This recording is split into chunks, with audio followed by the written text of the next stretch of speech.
दोस्तों रिसेंटली अजय देवगन की मूवी आई है रेड 2, जहां पर दिखाया गया है कि एक ऑनेस्ट ऑफिसर कैसे एक भ्रष्ट पॉलिटिशियन के ऊपर रेड मारता है और कई अरब रुपए की संपत्ति जो है उसका पता लगाता है।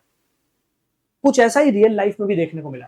हाँ, हम यहां पर किसी राजनेता की बात नहीं कर रहे, किसी पॉलिटिशियन की बात नहीं कर रहे, हम बात कर रहे हैं एक भ्रष्ट आईआरएस ऑफिसर जिनके घर से 1 करोड़ रुपए नगद बरामद हुए हैं।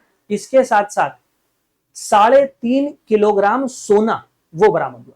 यहां पर आप देख सकते हैं, this is a real image, एक रियल फोटो है जो सीबीआई ने अपनी रेड में क्लिक की है।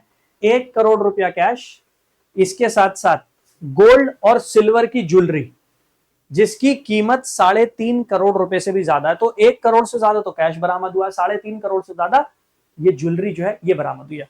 हम बात कर रहे हैं 2007 बैच के senior IRS officer Amit Kumar Singhal की। सीबीआई ने ये जो छापेमारी की है ये 3 अलग अलग लोकेशंस पर की गई है, एक दिल्ली, दूसरी बॉम्बे और तीसरा पंजाब। पंजाब के रहने वाले हैं, मोहाली के रहने वाले हैं, फिलहाल दिल्ली में पोस्टेड है और इससे पहले बॉम्बे में इनकी पोस्टिंग थी। तो इन तीनों शहरों में जहां जहां ये रहे हैं वहां वहां इनके जो रेसिडेंस है वहां से ये बरामद किया गया। तो 1 करोड़ रुपए कैश, इसके साथ साथ 3.5 करोड़ से ज्यादा की jewellery, gold biscuits, gold coins, वो सब बरामद हुआ है। एक ऐसा देश जहां पर दिन में अगर एक आम आदमी 350 रुपए कमा ले वो उसके लिए बड़ी बात हो जाती है प्रेजेंट सिनारियो में। वहां पर ये आईआरएस ऑफिसर हैं जिन्हें स्टील फ्रेमवर्क ऑफ इंडिया कहा जाता है। ये वही स्टील फ्रेमवर्क है जिसके ऊपर हमें एक मॉडर्न इंडिया उसकी नींव रखनी थी, लेकिन ऐसा लग रहा है कि भ्रष्टाचार के इस दौर में, करप्शन के इस दौर में ये स्टील फ्रेमवर्क पूरी तरीके से जंग खा चुका है। चलिए बात करते हैं मामला है क्या, और ये तो सिर्फ टिप ऑफ द आइसबर्ग है, क्योंकि इसके साथ साथ ये भी बताया जा रहा है कि एक लॉकर, उससे रिलेटेड डिटेल्स और 25 बैंक अकाउंट, अलग अलग बैंक में 25 बैंक खाते हैं जो इनसे जुड़े हुए हैं। आप बैंक अकाउंट खोलने जाएंगे तो वहां नो योर कस्टमर फॉर्म भरवाया जाता है, आपके आधार कार्ड से लिंक कराया जाता है। ऐसे डिजिटाइजेशन के दौर में एक ऐसे आईआरएस अधिकारी जिनसे रिलेटेड 25 बैंक अकाउंट है, 25 बैंक खाते अलग अलग बैंक में, आप सोच सकते हैं भ्रष्टाचार का स्तर, भ्रष्टाचार का लेवल क्या हो। ठीक है, the total value of all the movable and immovable asset is yet to be determined. मतलब इतनी संपत्ति बरामद हुई है। अभी तो जैसे मैं आपको बता रहा हूं 25 बैंक खाते पता लगे हैं जो इनसे रिलेटेड है, एक लॉकर से रिलेटेड डिटेल सामने आई है, इसके साथ साथ गोल्ड सिल्वर घर में बरामद हुआ है, कैश बरामद हुआ है। तो अभी चल अचल संपत्ति, मतलब इनके घर जो है, मूवेबल इमूवेबल प्रॉपर्टी, उन सबको मिलाकर कितनी वैल्यू निकाली जाएगी अभी तो उसका कोई अंदाजा ही नहीं है। यह है हमारी सिविल सर्विसेज में भ्रष्टाचार का इस समय स्तर। A case was registered against Mr. Singhal by CBI on Saturday based on allegation that public servant demanded illegal gratification of 45 lakh. तो मामला कुछ ऐसा है कि इन्होंने एक व्यापारी से 45 लाख रुपए की रिश्वत मांगी थी। उस बिजनेसमैन ने सीबीआई को अप्रोच किया, उसने कंप्लेन की इनकी, और उसकी कंप्लेन के बाद एक ट्रैप सीबीआई ने बिछाया और उस ट्रैप में ये पकड़े गए। तो जैसे बिल्कुल मूवीज में दिखाया जाता है ना, पूरा एक जाल बुना जाता है, एक ट्रैप बिछाया जाता है करप्ट अधिकारी को पकड़ने के लिए, कुछ इसी तरीके से पूरा ट्रैप सीबीआई ने बिछाया है, तब जाकर ये गिरफ्त में आया है। अब हम बात कर रहे हैं सनम कपूर की। सनम कपूर लापिनो पिज्जा के ओनर है। तो एक पिज्जा चेन है लापिनोज पिज्जा, उसके ओनर है सनम कपूर। सनम कपूर ने कंप्लेन की थी कि भाई मुझसे 45 लाख रुपए की रिश्वत मांगी जा रही है इस आईआरएस अधिकारी के द्वारा। और यहां पर एक और इंडिविजुअल हर्ष कोटक, जो ये आईआरएस ऑफिसर हैं, उनका एसोसिएट है, वो भी इन्वॉल्व था।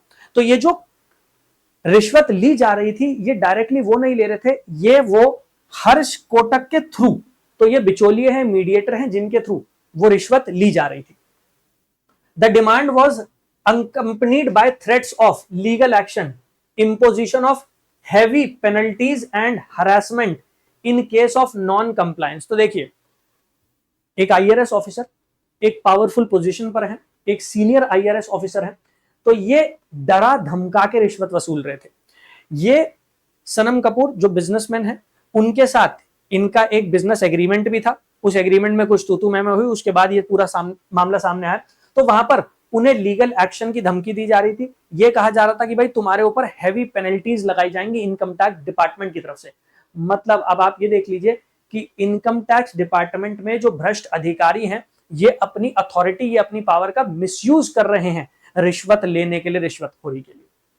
The CBI then laid a trap and caught the accused associate Harsh Kotak red-handed while demanding and accepting a bribe of 25 lakh. तो मामला यह तय हुआ था कि भाई 45 लाख रुपए रिश्वत देनी पड़ेगी, 45 में से 25 लाख पहले दोगे और 20 लाख बचे हुए आप बाद में दे दोगे। तो किश्तों में रिश्वत ली जा रही है और रिश्वत खुद नहीं पकड़ेंगे आईआरएस अधिकारी साहब। वो क्या करेंगे, वो हर्ष कोटक का इस्तेमाल करेंगे, जो बिचौलिए हैं, जो उनके पार्टनर है, उनका इस्तेमाल करेंगे और उसके थ्रू वो रिश्वत जो है वो ली जाएगी।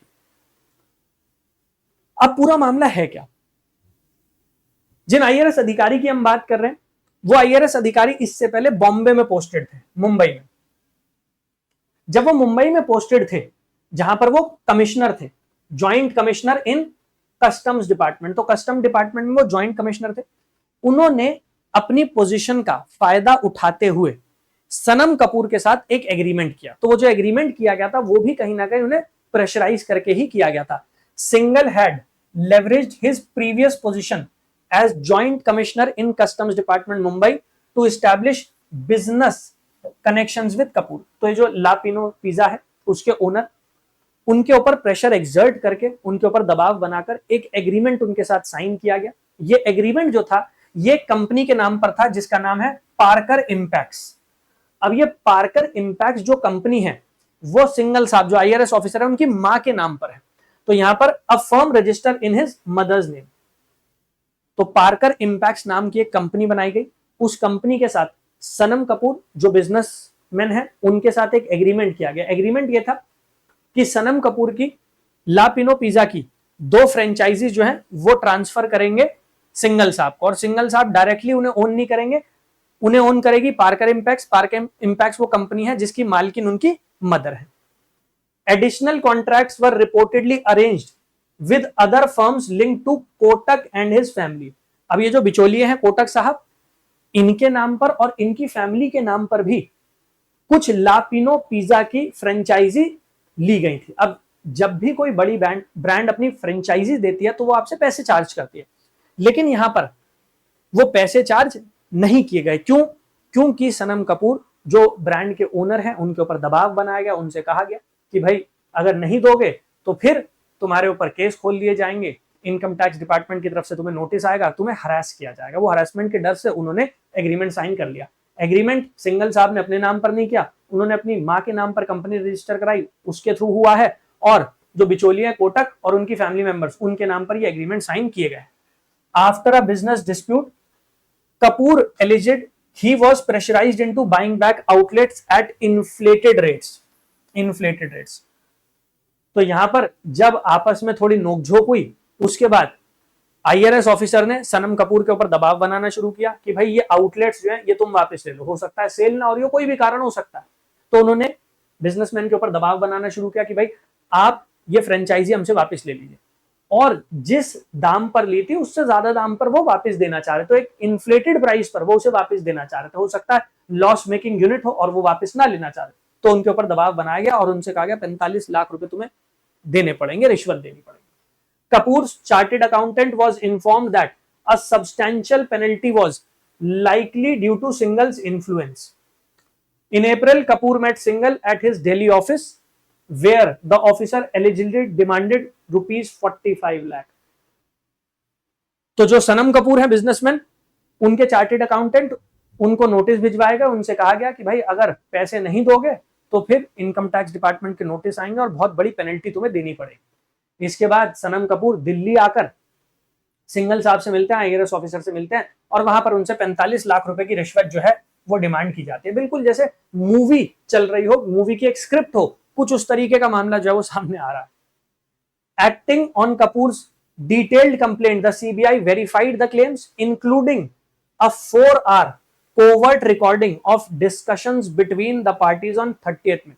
तो सीबीआई ने पूरा जांच बिठाई, जाल बुनना शुरू किया, और 30 मई को 30th मई को सीबीआई ने 4 घंटे की कोवर्ट रिकॉर्डिंग, मतलब सीक्रेट रिकॉर्डिंग, जो बिजनेसमैन सनम कपूर और आईआरएस ऑफिसर, इनके बीच में बातचीत हो रही थी, तो उनकी बातचीत रिकॉर्ड की गई है एज एविडेंस। 4 घंटे की बातचीत है, उसके बेसिस पर ही ये जाल बिछाया गया।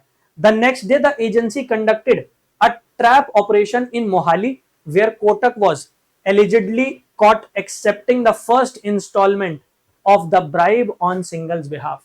तो सिंगल साहब के बिहाफ पर ये बिचौलिए जो है कपूर, ये पहुंचे हुए थे मोहाली, और वहां पर इन्होंने जो पहली किस्त है, आप देखिए जो भ्रष्टाचार अधिकारी हैं वो भी किस्तों में पैसे ले रहे हैं। तो जो ब्राइब है, जो रिश्वत है, उसकी पहली किस्त 25 लाख रुपए वो कपूर ने पकड़ी और उसके बाद सीबीआई ने उनको अरेस्ट कर लिया। और इसके बाद सिंघल जो है उनको भी वसंत कुंज के उनका जो रेजिडेंस है उससे अरेस्ट कर लिया गया है और 13 जून तक न्यायिक हिरासत में भेज दिया गया। तो पूरी, जैसे मैंने आपको बताया रेड मूवी आई थी ना, पूरी एक स्क्रिप्ट चल रही है मूवी की कि भाई पहले बिजनेसमैन के साथ एक एग्रीमेंट किया जाता है, वो एग्रीमेंट जो हो रहा है वो भी किस आधार पर हो रहा है, वो भी इस आधार पर हो रहा है कि अगर तुम एग्रीमेंट नहीं करोगे तो तुम्हारे ऊपर केस खोल दिए जाएंगे, इनकम टैक्स की तरफ से नोटिस आएगा। तो इनकम टैक्स के रूल्स रेगुलेशंस लॉज उनका मिसयूज किया जा रहा है, बिजनेसमैन को कोर्स किया जा रहा है, दबाव डाला जा रहा है कि हमारे साथ एग्रीमेंट करो। और उसके बाद जब बिजनेस नहीं चला पाए, जो फ्रेंचाइज ली थी वो नहीं चल पाई, तो वापस की जा रही है और इन्फ्लेटेड प्राइस पर। यह है पूरा मामला। सो आई होप समझ में आया होगा आपको कि कैसे सिर्फ मूवीज में नहीं, रियलिटी में भी करप्शन का क्या लेवल है और किस तरीके से भ्रष्टाचार किया जा रहा है, कैसे बिचौलियों का इस्तेमाल किया जा रहा है।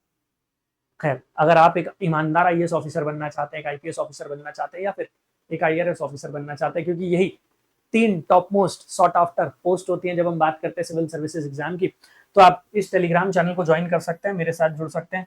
इस टेलीग्राम चैनल पर मेरी जितनी क्लासेस होती हैं उन सबकी पीडीएफ आपको मिल जाएगी। इसके साथ साथ क्लासेस का नोटिफिकेशन भी आपको यहीं पर मिलता रहेगा। तो क्लासेस की पीडीएफ और नोटिफिकेशन दोनों चीजें आपको यहाँ पर मिल जाएंगी। इस टेलीग्राम चैनल को आप ज्वाइन कर सकते हैं। डेली क्लास हो रही है सुबह 8 बजे द हिंदू की, 12 बजे पॉलिटी की, तो आप इन क्लासेस को अटेंड कर सकते हैं। और ये नंबर है, इस नंबर पर आप व्हाट्सएप ड्रॉप कर सकते हैं अगर आपको किसी भी बैच में एनरोल करना है। फाउंडेशन बैच, पीएसआईआर ऑप्शनल का बैच और मेंटोरशिप का बैच, ये आपके लिए अवेलेबल है। तो पीएसआईआर ऑप्शनल, फाउंडेशन बैच और मेंटोरशिप का बैच, इन तीनों बैचेस में आप हमारे साथ जुड़ सकते हैं और अपनी तैयारी में आगे बढ़ सकते हैं। बैचेस में एनरोल करने के लिए आप हमारी वेबसाइट को भी विजिट कर सकते हैं। आपको गूगल पर जाना है और गूगल पर जाकर टाइप कर देना है यूपीएससी टॉपर्स हब। जब आप यूपीएससी टॉपर्स हब टाइप कर देंगे तो वेबसाइट आपके सामने आ जाएगी। जब वेबसाइट आपके सामने आ जाएगी तो यहाँ नीचे की तरफ हमारे सारे बैचेस जो हैं उनकी इन्फॉर्मेशन आपको मिल जाएगी। अगर बैचेस की इन्फॉर्मेशन, एक्स्ट्रा इन्फॉर्मेशन चाहिए, कोई प्रॉब्लम आ रही है, तो जैसे मैंने बताया ये नंबर है, इस नंबर पर आप एक व्हाट्सएप मैसेज ड्रॉप कर सकते हैं, बैचेस की सारी इन्फॉर्मेशन आपको मिल जाएगी। I wish you all the best. मेहनत से, लगन के साथ तैयारी कीजिए, एक ईमानदार ऑफिसर बनिए जो इस सोसाइटी को, इस देश को आगे ले जा पाए। Thank you. जय हिंद।